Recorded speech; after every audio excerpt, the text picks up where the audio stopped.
우리에게 있어서 오늘 말씀처럼 주님을 기쁘시게 할 것이 무엇인가, 이런 것을 우리가 생각해 볼 때요, 우리는 늘 이 질문을 매일 삶 가운데 매일매일 이 질문을 던지면서 우리 가슴 속에 늘 울려 퍼지게 해야 합니다.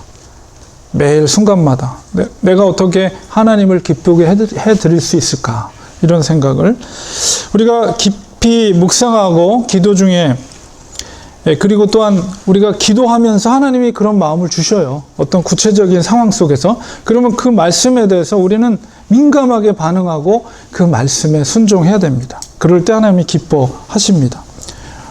그리고 우리의 매일의 삶 속에서 그것이 반복되어질 때 하나님은 우리의 삶 가운데 놀라운 기적들을 이루게 하십니다. 말씀이 능력이기 때문에 그 말씀에 우리가 응답되어지는 대로 순종할 때 하나님은 기뻐하실 뿐만 아니라 그 사람의 인생 가운데 놀라운 기적들을 일어나게 하십니다. 바울은 오늘 말씀 속에서 세상을 두 부류로 나누고 있어요. 뭐냐면 빛과 어둠입니다. 복음의 능력으로 변해져서 하나님을 기쁘게 해드리기 위해서 살고자 하는 자들, 바로 그들은 빛 가운데 있는 사람들입니다. 반면에 자기 자신을 주인 삼아 살면서 육체의 욕심대로, 육체의 유익을 위해서 살려고 하는 사람들은 어둠 가운데 있는 사람들이다. 바울은 그렇게 설명하는데요. 결국 육체의 소욕대로 추구하면서 끝없이 죽을 때까지 살면 그의 끝은 사망이죠.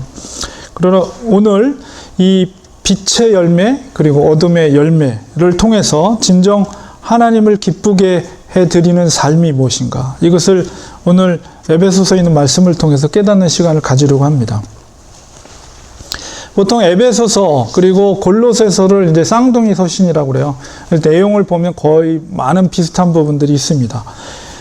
그 기록된 시기도 이때 대략 62년경 사도 바울이 로마에 1차에 투옥되고 있을 때 옥중서신이라고 그래요. 보통 4가지를 옥중서신이라고 그러는데 그 중에 이제 에베소서도 바울이 1차 투옥 때 로마에서 쓴 에베소 교회에 쓴 편지입니다. 에베소서와 이제 골로새서를 쌍둥이 서신이라고 그러는데 동일하게 이제 예수 그리스도를 강조하지만은 골로새서는 이제 그리스도의 몸으로서의 교회를 강조하고 에베소서는 바로 교회의 머리로서의 예수 그리스도를 강조를 합니다. 그래서 에베소서를 읽어보면 총 35번이나 그리스도 안에서라는 표현을 쓰고 있어요. 에베소서 전체 주제는 바로 교회의 머리 대신 그리스도와 교회는 이제 그리스도의 몸 된 교회죠. 그러니까 예수 그리스도와 그리스도의 연합이 바로 에베소서의 전체적인 주제라고 말씀드릴 수가 있습니다. 그래서 여러분이 에베소서를 읽을 때는 전체적인 주제를 이제 머릿속에 두면서 에베소서를 읽어 나가야 됩니다. 예수 그리스도와 교회의 연합. 그러니까 교회라는 것은 나중에 또 설명드리겠지만은 성도들 한 분 한 분이 모여 있는 공동체. 바로 여러분 우리 성도들과 예수 그리스도의 연합. 그것이 어떻게 이루어지는가. 그런 것들이 에베소서에 기록이 되어 있어요. 바로 이 교회와 예수 그리스도의 연합을 위해서 사도 바울이 강조하고 있는 바가 뭐냐면 바로 빛의 삶을 사는 것입니다. 어둠이 옛사람이라면 빛이라는 것은 바로 새로운 사람을, 복음의 능력으로 변화된 새로운 사람을 의미한다고 볼 수가 있습니다. 이 세상의 일반적인 현상은 항상 새 것에서 헌 것으로 변화가 되죠. 시간이 흐를수록. 삶이 있으면 시간이 흐르면 죽음을 향해 갑니다. 그리고 그런 시간의 흐름에 있어서 질서에서 무질서로 가고, 이게 이제 일반적인 현상이거든요. 보통 이거를 이제 연력학 제2법칙이라고 해서 엔트로피 증가의 법칙이라고 이렇게 과학 용어로는 씁니다. 일반적인 현상이 그거예요. 그런데 이 일반적인 현상을 역행할 수 있는 그런 유일한 방법이 있어요. 그건 뭐냐면 바로 생명력입니다. 생명력. 오래된 고목, 죽어 있는 것 같은 고목 속에 싹이, 아주 파란 싹이 돋아나는 건 왜 그래요? 그게 생명이 있기 때문에. 그런 것처럼 우리 영혼도 마찬가지입니다. 주님께서 요한복음 14장 6절에 제가 늘 전도할 때 쓰는 구절이거든요. 예수님께서 내가 곧 길이요 진리요 생명이다 이렇게 말씀하셨어요. 바로 예수 그리스도만이 진정한 생명이 있습니다. 우리 영혼을 살릴 수 있는 예수 그리스도의 복음이 바로 죽음에서 생명으로 우리 영혼을 살릴 수 있는 능력이 바로 예수 그리스도에게 있는 거예요. 그래서 예수님이 내가 생명이다 이렇게 말한 거죠. 근데 그 주님께서 우리와 연합되어 있다. 예수 그리스도에 연합된 이 지상의 유일한 조직이 바로 교회예요. 교회. 바울은 교회에 대해서 이렇게 말하고 있습니다. 1장 21절에서 23절에 보면 모든 통치와 권세와 능력과 주권과 이 세상뿐만 아니라 오는 세상에 일컫는 모든 이름 위에 뛰어나게 하시고 이제 예수 그리스도를 말하는 거죠. 그 또 만물을 그의 발 아래 복종하게 하시고 그의 발이라는 것이 예수 그리스도의 발 아래 복종하게 하시고 그를 만물 위에 교회의 머리로 삼으셨느니라. 그리고 나서 바울이 교회가 뭐냐라고 했을 때 교회는 그의 몸이다. 바로 예수 그리스도의 몸이다. 이렇게 말하고 또한 교회는 뭐냐? 만물 안에서 만물을 충만케 하시는 이의 충만함이 교회다. 이렇게 말하고 있어요. 교회는 만물을 충만하게 하시는 이 곧 예수 그리스도를 의미하는데 충만케 하는 분이 그분이 왜 만물을 충만케 하시는 분인가? 라고 했을 때 오늘 22절에 보니까 하나님께서 예수님께 모든 만물이 그 발 아래 복종하게 하는 권세를 하나님이 예수 그리스도에게 주셨기 때문에 바로 예수 그리스도가 만물을 충만케 하는 자예요. 그런데 교회를 표현하기를 그분의 예수 그리스도의 충만함이 바로 교회다 이렇게 사도 바울이 말하고 있습니다. 교회 공동체는 다시 말해서 우리들 성도들 한 분 한 분 바로 그분이 바로 여러분 공동체가 바로 예수 그리스도의 충만함이다 이렇게 말하는 거예요. 얼마나 놀라운 말인지 모릅니다. 교회는 그만큼 정말 파워풀한 생명 공동체라고 말할 수가 있어요. 굉장한 공동체, 이 교회라는 것은 이 지상에 존재하는 교회는. 자, 그런데 왜 오늘날 교회를 보면 교회가 생명력이 없는 걸까요? 왜? 엄청난 조직이 이 교회라는 것인데 사도 바울의 표현에 의하면 그것은 바로 말씀 앞에 교회가 성도들이 부복하지 않기 때문에 굴복하지 않기 때문에 그래요. 말씀을 귀로만 듣고 믿는다고 생각해요. 내가 말씀을 믿는다고. 그러나 믿는다는 것은 사탄도 해요. 믿는 거는. 사탄도 하나님을 믿어요. 예수님을 믿고. 중요한 건 뭐예요? 그러나 마귀는 하나님 앞에 가슴에서 우러나오는 순종은 할 수가 없어요. 중요한 것은 말씀에 절대로 순종하는 거예요. 그게 능력이 있는 공동체가 되는 길이에요. 그 속에서 그리스도와의 연합이 이루어지는 거예요. 내가 믿는다고 아무리 얘기해도 믿는다고 자신하고 확신해도 그 말씀에 순종하지 않으면 연합이 이루어질 수가 없어요. 세속의 그런 원리의 영향 아래에 있는 사람은 아무리 교회를 다녀도 변질이 됩니다. 하나님을 향한 사랑이 변질이 되고요. 목회자들도 소명의식이 변질이 되고 하나님을 향한 믿음이 변질이 됩니다. 소명받고 처음 선교사로서 소명을 받고 내가 선교지로 떠날 때 정말 목숨 걸고 가겠습니다. 어디든지 복음 들고 가겠습니다. 이렇게 눈물 콧물 흘리면서 선교사들이 헌신을 해요. 그러다가 5년, 10년 세월이 흐르면서 그 처음 가졌던 마음은 어디다 다 내던져 버리고 변질이 돼요. 대충 선교하는 사진 몇 장 교회에다 보내고 돌아다니면서 선교 후원금 다 걷어서 엉뚱한 데다 돈 씁니다. 자기 자신을 위해서, 자기 가족을 위해서, 자기 자녀들을 위해서. 목사도 그래요. 목사 안수 받을 때는 정말 그 뜨거운 안수 받으면서 아골골짝 빈들에도 주님이 가라시는 곳이라면 어디든지 가겠습니다.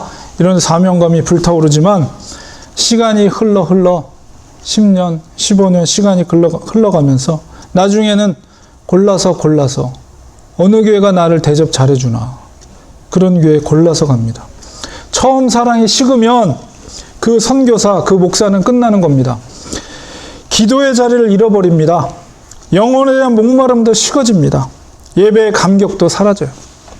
마귀는 교회를 무너뜨리기 위해서 목사와 선교사 이런 리더들을 흔들어요. 세속의 원리에 우리는 물들어서는 안 됩니다. 특히 목회자는 아무리 힘들어도 믿음으로 이겨나가야 돼.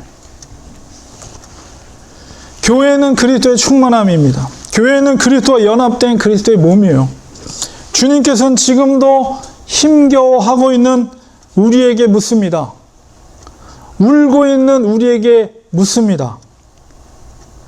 아무리 우리가 힘든 그런 불과 같은 시험 가운데 있을 때, 우리가 막 눈물 흘리고 있을 때 주님이 우리에게 묻는다니까요.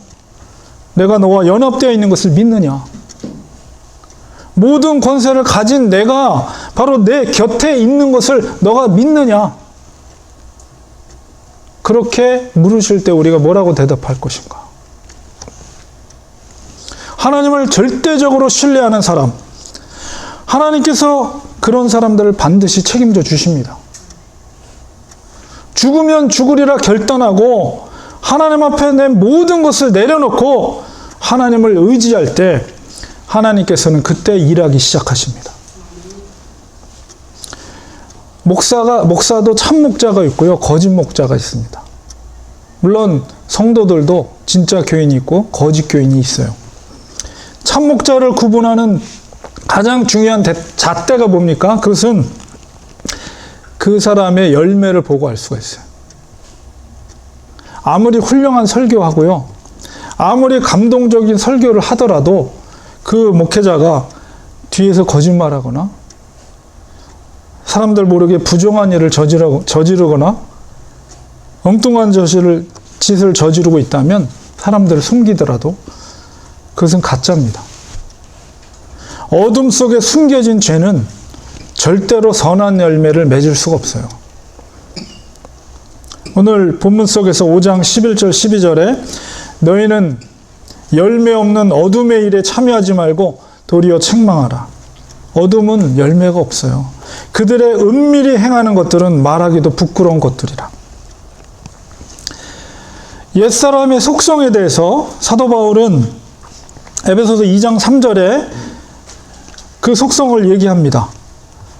전에는 우리도 다 그 가운데서 우리 육체의 욕심을 따라 지내며 육체와 마음이 원하는 것을 하여 다른 이들과 같이 본질상 진노의 자녀였다. 이렇게 말하고 있어요. 옛사람, 어둠 속에 있는 사람의 원리와 속성은 바로 그겁니다. 우리의 육체가 갖고 있는 정욕을 따라 살려고 그래요. 그리고 우리 마음속에 우리가 요구하는 생각대로 살려고 그래요. 그게 바로 어둠이고 옛사람이에요.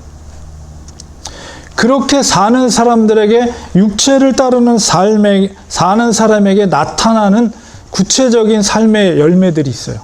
갈라디아서에서 사도 바울이 5장 19절 21절에 그렇게 육체를 따라 내 마음속에 나의 즐거움을 따라 추구하면서 살게 될 때 맺혀지는 구체적인 열매들을 5장 19절, 갈라디아서 5장 19절에서 21절에 말합니다.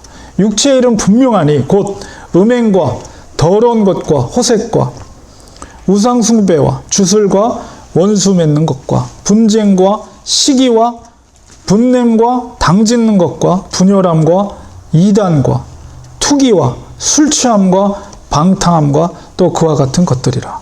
전에 너에게 경계한 것 같이 경계하노니 이런 일을 하는 자들은 하나님의 나라를 유업으로 받지 못할 것이요. 이런 것들이 바로 하나님께서 기뻐하지 않는 것들입니다. 사도 바울은 여기서 육체의 열매에 대해서 세 가지로 이렇게 나눌 수 있는데요. 첫 번째는 성적인 타락. 항상 어둠 속에, 죄악 속에 있는 것의 시작 속에 보면 안목의 정욕, 성적인 타락이 다 연결되어 있어요. 얼마나 요즘 시대에 쉽게 그런 성적인 것에 노출되어 있습니까? 청소년들도 그렇고 어른들도 그렇고. 아무도 모르는 사이에, 아무도 모르는 시간 속에 우리들이 뭘 하고 있는가. 그 다음엔 뭐냐면 당을 짓는 거. 이거 뭐냐면 개인 이기주의, 집단 이기주의. 나 중심적이기 때문에 선을 긋고 적을 만들어요.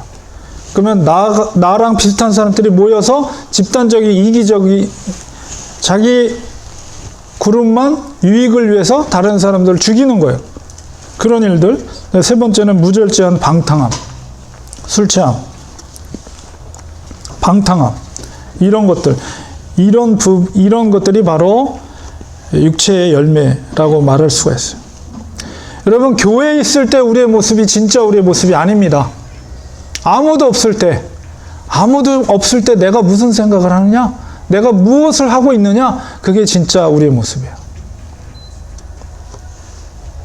우리가 진짜 그리스도인이라면 아무도 없는 곳에서 정말 하나님이 기뻐하시는 일을 행해야 합니다.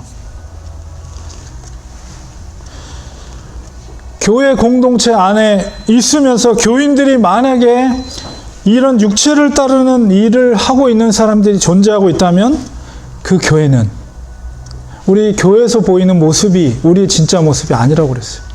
우리 각자 안 보이는 곳에서 우리가 무슨 생각을 하고 있고 무슨 삶을 사느냐, 그렇게 살 때 육체의 욕심대로, 육체의 정욕대로 우리의 마음 끌리는 대로 사는 사람들이 모여있는 교회 공동체는 더 이상 교회의 생명력이 없어요. 겉으로 보기에는 아무리 사람이 많이 모여 있는 곳이라 할지라도 보이지 않는 곳에서 그런 일들을 하는 사람들이 모여 있는 그런, 아무리 수많은 사람들이 모여 있어도 그거는 교회로서 능력을 행하지 못해요. 주님의 교회를 평가하는 기준은 우리와 달라요. 사람이랑.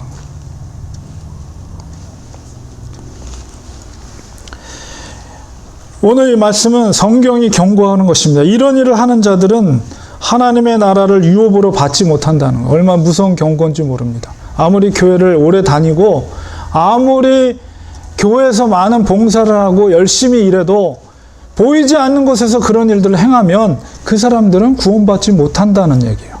얼마나 무서운 얘기입니까, 이게. 이 말씀은 분명 교회 안에 있는 성도들을 향한 경고입니다. 빛의 능력이 뭐냐? 죄의 기준을 몰랐을 때는 우리가 죄인식을 못해요. 어둠 속에 있는데 뭐가 보이겠어요? 아무것도 안 보이죠. 그러나 그 속에 빛이 비칠 때, 빛이 비치면 죄가 드러나요. 죄인지를 알게 돼요. 이것이 바로 복음의 능력입니다. 오늘 읽었던 5장 13절 14절에 책망을 받는 모든 것은 빛으로 말미암아 드러나나니 어둠 속에 있으면 몰라요. 그러나 빛이 드러날 때 책망을 받는 죄가 드러나게 되는 것이죠. 그러므로 이르시기를 잠자는 자요, 어둠 속에 죄악 가운데 잠자는 자요, 깨어서 죽은 자들 가운데서 일어나라. 이게 복음의 능력이에요. 울리는 우리 심령을 살리는 복음의 능력이에요. 그리스도께서 너에게 비추이시리라 하였느니라. 죄가 있는 곳에 빛이 비춰지는 것이 복음입니다. 죄가 드러나야 돼요. 죄가 드러나야 돼요. 숨겨진 죄가 드러나야 돼요. 그러지 않고 절대 회복되지 않습니다. 그러지 않은 상태에서 복음을 받을 수가 없어요.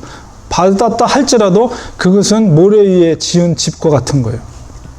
복음은 사람들 귀에 듣기 좋은 소리가 아닙니다. 그 사람의 생명을 살리는 소리입니다. 그렇기 때문에 복음은 그냥 좋은 소리가 아니라 정확한 소리가 그 사람에게 들려져야 돼요. 회개하라. 죄인에게는 회개하라는 것이 정확한 소리입니다.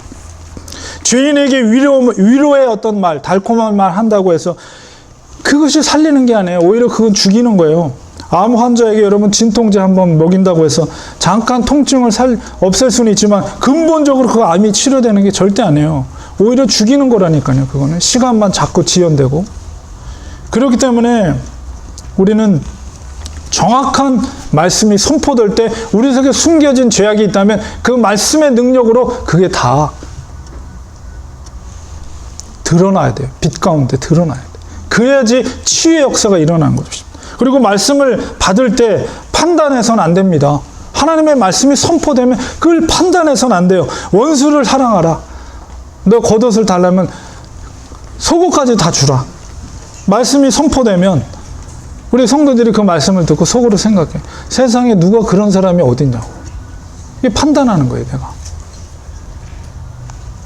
말씀이 비치면 내가 그렇게 하지 못한 것에 대해서 회개하고 그렇게 할 수 있도록 기도하고 발버둥 쳐야지 말씀을 판단해서는 안 돼요. 그래야 말씀이 우리를 살리는 능력이 되는 것입니다.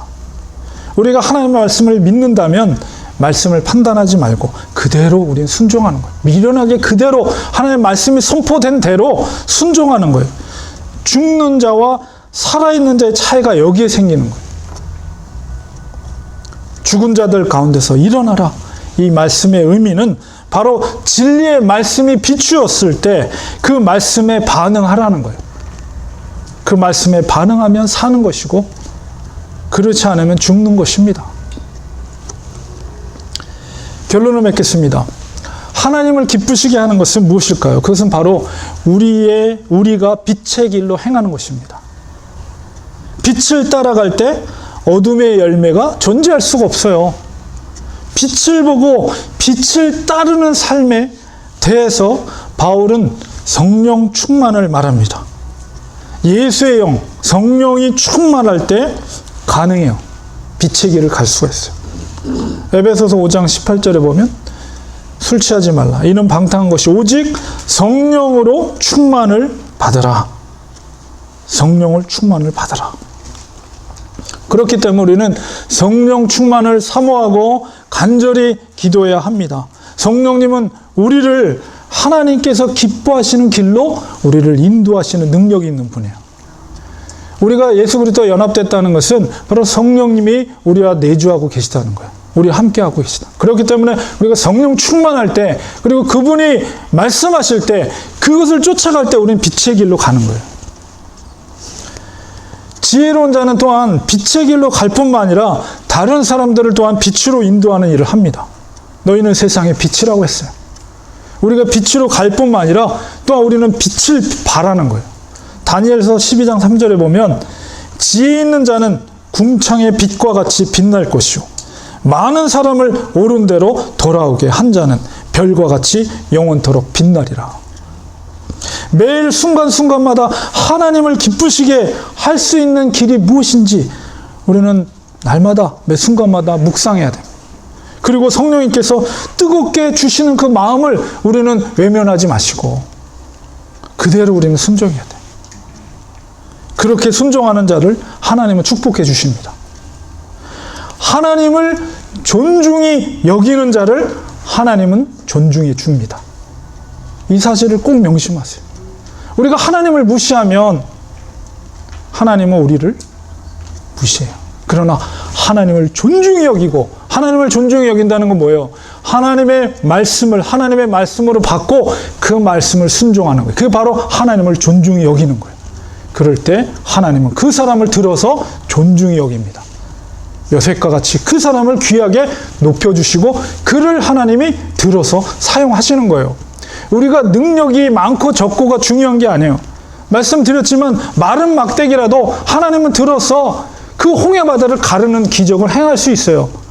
우리의 능력이 중요한 것이 아니고 우리가 얼마나 하나님을 기쁘게 해드리는 자로서 순결하고 정결하고 또한 하나님을 존중함으로 하나님의 말씀을 순종하느냐.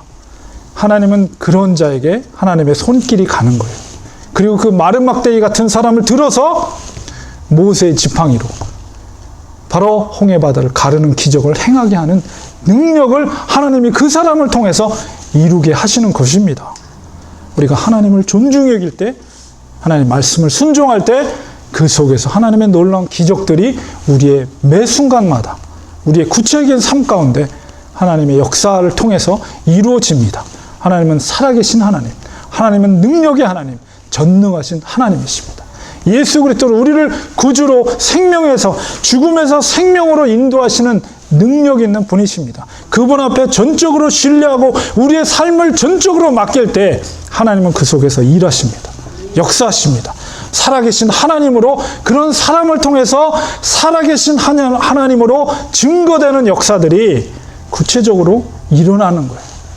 동일한 그리스도인인데 어떤 사람 가운데는 놀라운 기적의 현장들이 일어나고, 어떤 사람들은 왜 차디찬 어둠 가운데 있는가? 그것은 바로 그 차이가 있는 거예요.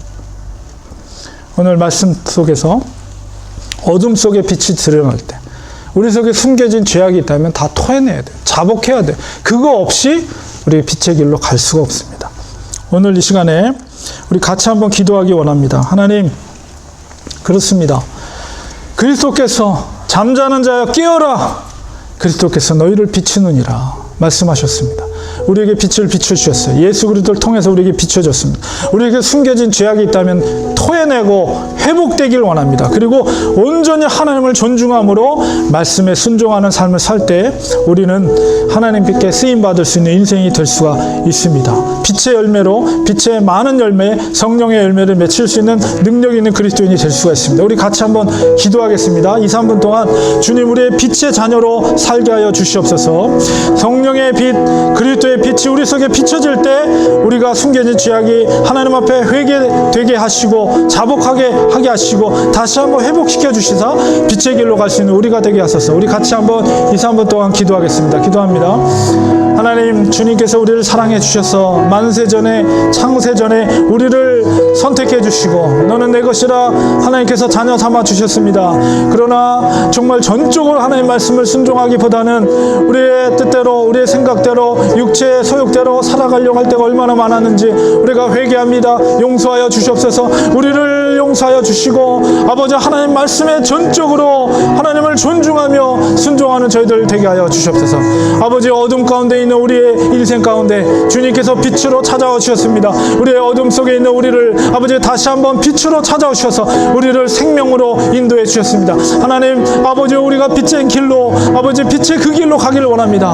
하나님, 우리와 내주하시는 성령님께서 아버지 말씀하시는 대로 성령 충만함 가운데 그 길로 가는 저희들 되기 원합니다. 우리를 붙들어 주시옵소서. 우리를 사용하여 주옵소서. 우리를 정결케 하여 주옵소서. 하나님이 기뻐 받으시는, 하나님이 즐겨 쓰이시는 아버지 그런 인생이 되기 원합니다. 아버지, 주님이 우리를 통해서 하나님의 기쁨이 되기 원합니다. 매 순간마다 매일매일 삶 가운데 정말 어떻게 우리가 하나님께 기쁨이 되드릴 수 있을까? 아버지, 늘 묵상하게 하시고 매 순간마다 어떤 상황 가운데 있을지라도, 어떤 아버지 판단하는 상황 가운데 있을지라도 주님의 말씀에 아버지 정말로 귀 기울이고 성령님의 귀 기울이고 그 말씀대로 우리가 순종하며 나갈 때 하나님의 기뻐 받으시고 우리 인생을 지으심을 보시고 기뻐 받으실 줄 믿사오니 우리가 정말 하나님을 기쁘게 드리는 인생이 될 수 있도록 하나님 도와주시옵소서. 우리를 사용하여 주시옵소서. 우리를 붙잡아 주시옵소서. 또 렌초 한인 교회를 통해서 하나님의 놀라운 역사들이 일어나는 아버지 그런 기적들이 일어나게 하여 주옵소서. 우리의 삶의 현장 속에서 기적이 일어나게 하소서. 아버지, 하나님의 살아계심을 깨닫게 하여 주옵소서. 아버지, 주님은 살아계신 하나님, 아버지 능력이 하나님, 권능이 하나님, 생명으로 인도하시는 능력 있는 하나님을 믿사오니 아버지, 이 말씀이 생명입니다. 이 말씀을 순종할 때 그 속에서 하나님의 놀라운 일하심이 있을 줄 믿사오니 아버지, 우리가 아무리 힘들고 어려운 일 앞에 있다 할지라도 주님을 전적으로 신뢰하게 하시고 하나님 앞에 모든 걸 맡기고 아버지 하나님 앞에 주님 앞에 일할 것을 기대하면서 믿음으로 나갈 수 있는 저희들 될 수 있도록 하나님 도와주세요. 하나님 역사해 주세요. 하나님의 살아계신 하나님이십니다. 아버지여, 권능의 하나님이십니다. 우리가 정결함으로 하나님 앞에 기쁘게 해드리는 하나님의 기쁨이 되드리는 인생이 되길 원하오니 우리를 사용하여 주시옵소서. 우리를 사용하여 주시옵소서. 우리를 주님의 거룩한 도구로 사용하여 주셔서 아버지께 붙들림 받으어서 주님 앞에 서는 그날까지, 주님 오시는 그날까지 아버지 주님 앞에 귀하게 쓰임받게 하여 주시옵소서. 하나님께 기쁨이 되드리게 하여 주시옵소서. 예수님 이름으로 기도합니다. 주님 감사합니다. 하나님께서 우리를 사랑하여 주셔서 어둠 가운데 있던 우리 인생을 빛으로 찾아와 주셔서 우리를 인치시고 너는 내 것이라 하나님의 자녀 삼아 주셨습니다. 우리 속에는 이미 예수 그리스도의 영이시 성령님이 우리와 함께 하심을 믿습니다. 우리의 믿음에 충만케 하여 주셔서 우리와 함께 하시는 예수 그리스도를 날마다 바라보게 하시고 우리 인생을 통해서 어떻게 하면 하나님께 기쁨이 되드릴 수 있을까, 하나님께 영광이 되드릴 수 있을까, 이런 깊이 있는 묵상 가운데 매 순간마다 성령께서 주시는 말씀대로 우리가 순종하는 저희들 되게 하소서. 늘 성결함으로 정결함으로 하나님 앞에 정말 기뻐 쓰임받을 수 있는 우리 인생이 되게 하시고, 정말 하나님이 인생을 보시고 우리를 보시고 아버지의 인생을 지으심을, 이 세상을 만드심을 기뻐할 수 있도록 우리가 주님 앞에 전적으로 우리의 모든 삶을, 어떤 어려움과 역경이 있을지라도 전적으로 하나님을 신뢰하며 살아계신 하나님, 능력의 하나님, 구원의 하나님을 믿고 살아갈 수 있는, 하나님 앞에 전적으로 모든 것을 맡길 수 있는 그런 신실한 믿음으로 주님 앞에 기쁨이 되도록 하시고, 우리 속에 정말 그 문제가 해결되는 것이 체험되고 또 경험되어지고 간증되어질 수 있는 그런 역사들을 체험하는 우리 성도들 모두가 되도록 축복하여 주시옵소서. 예수님의 이름으로 기도합나이다. 아멘.